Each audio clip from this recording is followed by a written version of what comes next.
Saya beri contoh begini, ada seorang kiai, Abi Quraisy itu khusyuk betul, nggak mau berkawan sama perempuan cantik, katanya takut biologisnya kumat, takut sawahnya kumat. Kalau berteman orang jelek kan nggak apa-apa, Gus, nggak minat, apalagi orangnya merongos, kukulan banyak katanya. Terus tak ingetin, syahwat yang nggak pada tempatnya itu dosa, tapi ngenyek orang juga dosa kata saya. Artinya dia menghindari perempuan cantik tapi dosa menghina.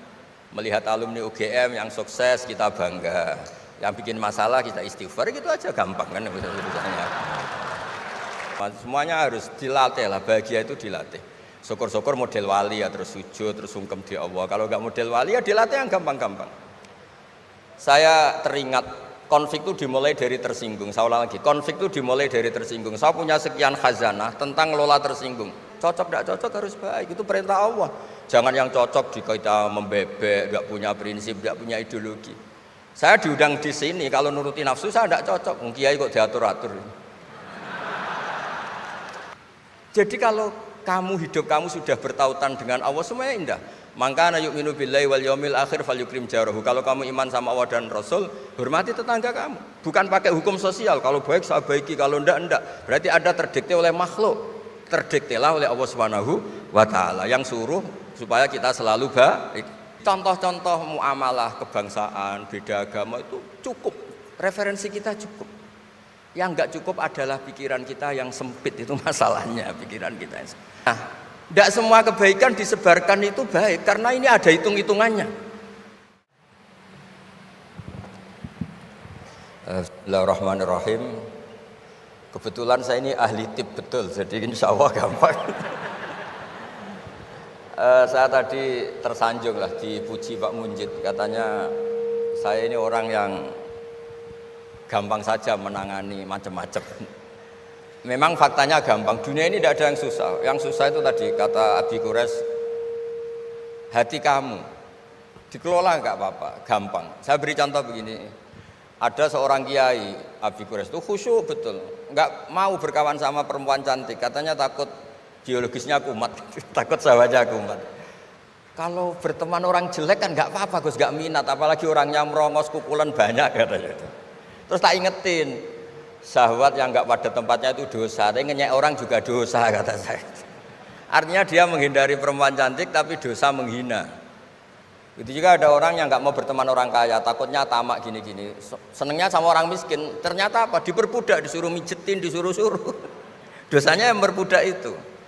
Jadi intinya dalam semua lini kehidupan tuh ada problem fikih. Makanya kita harus pinter-pinter berteman orang kaya, semoga kayanya untuk kebaikan. Berteman orang miskin supaya kita tawadu. Melihat alumni UGM yang sukses kita bangga. Yang bikin masalah kita istighfar, gitu aja gampang kan urusannya. Artinya kiai juga sama. Kiai itu punya alumni yang jadi kiai, alhamdulillah. Yang enggak jadi kiai problem, dan kita istighfar semua di semua kehidupan kita. Nah, kata bapak, ini bapak saya, kalau pagi-pagi Abi Quraisy itu ada orang nyun sewu, orang miskin, sholatnya pas-pasan, pakai celana pendek, pagi-pagi rokok di warung. Bapak itu mesti bilang gini, hak, aku sing kiai ra mesti sebahagia itu. Sudah marung, nggak punya uang, ngutang, itu nyingkrang bahagianya, Masya Allah. Itu kata bapak, itu rahmatnya Allah. Orang nggak punya karya, nggak punya prestasi sebahagia itu, jangan diganggu kan. Selama ini kita sebagai akademisi, sebagai dosen juga ikut salah, melahirkan satu faham, bahagia itu kalau jadi dosen, bahagia itu kalau jadi rektor, jadi menteri, sehingga orang itu tidak kok berbahagia dengan kesehariannya. Padahal orang seperti itu, sering saya ketemu orang nganggur itu, wah enak Gus jadi wong nganggur lah, jadi menteri dikongkon presiden, jadi pejabat esok kudu ngantor, jadi wong biasa enak, wae turu-turu, wae ngopi-ngopi gitu. Intinya bahagia seperti ini tidak usah dibatalkan, biar aja tetap bahagia seperti itu. Karena kalau kamu jadi dosen, nyanyi Anda di UGM juga kamu nggak mau. Jadi itu penting, ngelola kebahagiaan itu penting. Jadi ini Mbak Aida, Mbak Aji, semuanya harus dilatih lah, bahagia itu dilatih. Syukur-syukur model wali ya, terus sujud, terus sungkem di Allah. Kalau nggak model wali ya dilatih yang gampang-gampang. Saya teringat konflik itu dimulai dari tersinggung. Saya ulang lagi, konflik itu dimulai dari tersinggung. Saya punya sekian khazanah tentang ngelola tersinggung. Saya berkali-kali cerita itu. Suatu saat Imam Syafi'i didatangi orang, cium tangan, terus hormat. Setelah itu orangnya menghujat. Dilaporkan sama santrinya, itu orang yang tadi nyium engkau di luar menghujat engkau, menghina engkau. Imam Syafi'i tertawa-tawa, baguslah saya wibawa, di depan saya agak berani. Enteng saja, dianggap enteng saja. Enggak kok, wah itu khianat, itu munafik, enggak. Alhamdulillah saya wibawa, buktinya di depan saya tidak berani. Nah, ini tip Bu Rektor, kalau ada yang ngerasain jenengan di luar, alhamdulillah di depan saya tidak berani. Jadi enteng saja. Diceritain lagi, orang separuh dari kampung ini nggak suka jenengan Imam Syafi'i karena engkau terlalu ngendikan hak. Baguslah, kalau nggak suka saya berarti nggak ngutang saya. Yang masalah tuh yang suka-suka itu bisik-bisik minta-minta. Jadi dianggap enteng saja. Kalau Anda sudah bisa ngelola konflik seperti itu, ringan saja. Ada lagi ulama disuruh ke tetangganya. Setelah datang ke rumahnya, irji falah hajata libik. Sudah kamu kembali, saya tidak butuh kamu. Setelah sampai rumah dipanggil lagi, ya saya jadi butuh kamu, silahkan ke rumah. Datang lagi sampai 3 kali. Dan setiap dari 3 itu ulama tadi senyum, senang puas sekali. Akhirnya pemuda tadi tanya, engkau saya bully, saya kerjain kok tetap senang ceria. Sampai 3 kali. Ayo datang ke rumah saya. Setelah sampai rumahnya, sudah pulang aja, saya tidak butuh kamu. Setelah di rumah dipanggil lagi, Pak Yai jadi acara di rumah saya. Setelah di rumahnya, sudah saya tidak butuh kamu, pulang. Sampai 3 kali. Dan fikul lil marroh, di fitil kal marroh, di semua itu beliau senyum, senang menikmati. Terus tanya pemuda tadi, kenapa engkau tetap senyum-senyum menikmati? Saya ini penghamba Allah sejati, senang saya sama ajarannya Allah, disuruh menghormati tetangga. Kamu tetangga saya, minta saya datang ya datang, puas kamu nyuruh saya pulang ya saya pulang. Alhamdulillah saya jadi hamba Allah yang baik, ngikuti perintah Allah, hormat tetangga, katanya. Sama kita di Indonesia gitu, kalau Anda tidak sefaham dengan presiden atau dengan bupati, perintah Allah itu hubungan dengan mereka baik, cocok tidak cocok harus baik, itu perintah Allah. Jangan yang cocok di kita membebek, tidak punya prinsip, tidak punya ideologi. Saya diundang di sini, kalau nuruti nafsu saya tidak cocok, kiai kok diatur-atur. Tapi perintah Allah disuruh menghormati kawan, kata Rasulullah di sebuah hadis, inna min abaril birri silatar rajul ahla wuddi abih. Kebaikan tertinggi itu adalah berkawan baik sama teman bapaknya. Saya ini dekat sekali sama Profesor Zaini Dahlan, sehingga harus menghormati putrinya. Sebetulnya wajib hormat itu dosen UGM, kalau enggak dipecat kan. Tapi saya punya konstitusi sendiri. Jadi kalau hidup kamu sudah bertautan dengan Allah, semuanya indah. Maka na yu'minu billahi wal yaumil akhir falyukrim jarahu. Kalau kamu iman sama Allah dan Rasul, hormati tetangga kamu. Bukan pakai hukum sosial, kalau baik saya baiki, kalau enggak. Berarti ada terdikte oleh makhluk. Terdiktelah oleh Allah Subhanahu wa taala yang suruh supaya kita selalu baik. Nabi mencontohkan ada 3 tetangga. Satu punya 3 hak, yaitu dia muslim, dia kerabat kamu, dia tetangga kamu. Yang 2 punya 2 hak. Dia muslim, dia tetangga kamu, tapi tidak keluarga kamu. Yang 1 punya 1 hak, dia tidak muslim, tidak kerabat, tapi itu tetangga kamu, yaitu non muslim, juga harus baik. Suatu saat Khalilur Rahman Ibrahim ditemani orang Majusi, umurnya 70 tahun. Cerita ini ada di Ihya, di Ar-Risalah Al-Qusyairiyah. Ya meskipun ini tidak bidang Pak Munjid, tapi referensinya saya sebut sebagai penghormatan pada UGM. Kamus keren, masa ngomong tanpa referensi. Nah, itu nanti ini pasar gelap kata beliau. Kalau ada kiai yang referensinya tidak banyak, kata beliau pasar gelap katanya. Saya minta makan kali ini saja, kata Khalilur Rahman Ibrahim, hatta tuslima, kamu harus Islam dulu. Terus orang ini putus asa. Walla itu sudah pulang. Setelah sekian meter sama Nabi Ibrahim, sama Allah, Nabi Ibrahim dikasih wahyu. Ya Ibrahim, kamu tidak mau ngasih makan orang itu meskipun hanya 1 hari. Tidak, karena dia masih kafir, non muslim. Ut'imuhu ala kufri sab'ina sanatan. Itu orang sudah umur 70 tahun, tidak pernah kelaparan. Sayang Tuhan saja ngasih makan, kamu manusia tidak mau. Jadi. Terus dipanggil akhirnya, ya Majusi sini, tak kasih makan. Kenapa kamu rubah?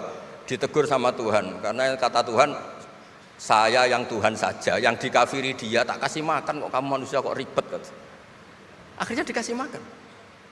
Jadi contoh-contoh muamalah kebangsaan, beda agama itu cukup, referensi kita cukup.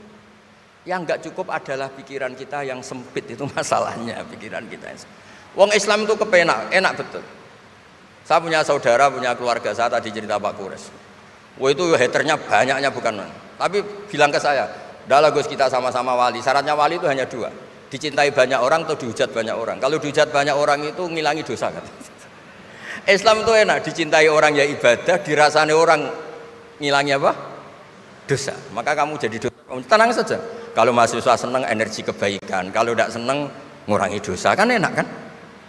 Monggo jenengan milih mana? Milih banyak pecinta apa banyak yang membenci? Tapi apapun itu terus kembali ke Pak Kores tadi. Yang semuanya dari semua itu adalah Allah Subhanahu wa taala. Kalau kamu nyari ridhonya Allah, enteng semua kan? Sudah enteng betul. Menyabari orang yang menyinggung itu ya ibadah. La taghdab faradda miraron faqala la taghdab. Tersinggung tidak marah itu ibadah. Wal kadhiminal ghaidh. Jadi itulah yang harus kita latih, saya itu sering ijtihad ya, bukan dengan makna yang mutlak ijtihad biasa. Saya ini termasuk kiai yang susah diundang. Saya datang ke sini bukan sebagai UGM, Bu Ova itu putra dari Profesor Zaini. Jadi jangan GR Pak Munjid kalau saya diundang UGM terus Pak Jumawa undang, biasa aja. Biasanya bukan karena meremehkan UGM, enggak. Memang ada aturannya. Kiai itu kan ya jaga hatinya. Jangan-jangan diundang UGM mari takabur. Kan ya kita mikir, kalau nggak mau jangan-jangan takabur, diundang kok nggak mau kan ya mikir. Ini cerita Pak Kores, ini kisah nyata. Saya tuh pernah diterima kasih kiai kecil. Gus matur nuwun Gus jenengan nggak datangan. Oh iya. Kalau di dunia kiai itu kiai kecil kan diundang acara-acara kecil. Ya kira-kira salam tampil erong atau sewu lah kira-kira gitu. Gara-gara saya tidak datang dia lakon itu ya lakon dia yang disalami template, yang dicium itu. Oh itu kalau jenengan datang saya mahjub, saya tegak kanggo gitu. Jadi dianggap uang 200.000 itu dari saya.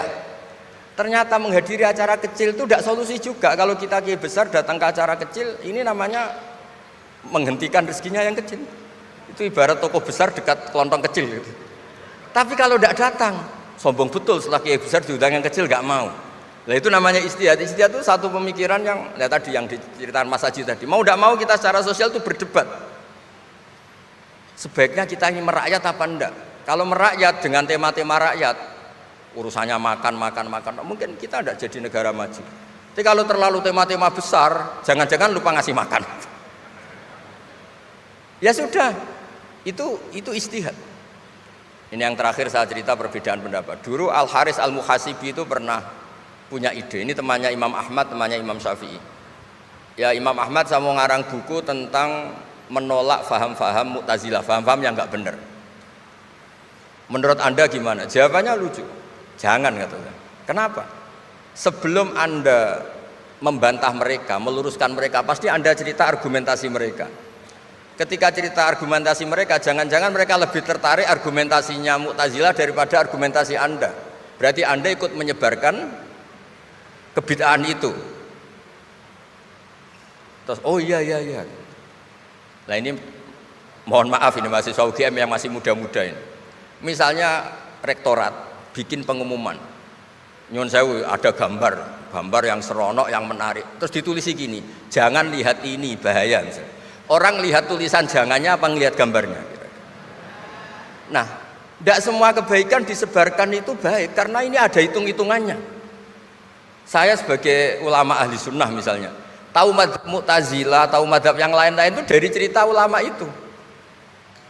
Jangan-jangan ketika kita cerita bahaya NKRI misalnya, kita ini mencintai NKRI justru karena baca buku bahaya NKRI dalam ambang apa. Setelah baca terus tahu ekstremis, tahu ini itu, malah benci NKRI. Padahal kita ngarangnya demi persatuan NKRI, tapi kita tahu problemnya dari nulis. Nah itu hal-hal yang memang dalam ijtihad, dalam pemikiran itu, makanya saya hanya cerita yang ada di kitab karena ini keahlian yang memang saya diundang di sini, jadi saya profesional saja. Jadi di bab-bab seperti itu tuh memang kita pasti gampang berteman orang kecil katanya merakyat, ternyata memperbudak. Enak kan Anda misalnya Pak Munjid berteman kampungnya di Kebumen, dosen UGM tinggal nyuruh minta mijitin. Kalau berteman rektor disuruh-suruh kan. Nah ternyata tidak merakyat. Senang berteman orang bisa disuruh, gak siap berteman atasnya. Lah gak mau berteman atasnya katanya merakyat, ternyata karena hasud, karena gak jelas semua, hidup ini gak jelas. Yang jelas hanya Allah Subhanahu wa taala. Makanya menurut ilmu tasawuf itu qulillah tsumma dzarhum fi khawdi ma'labun, sudahlah kembali ke Allah. Berteman orang kecil ya karena perintah Allah.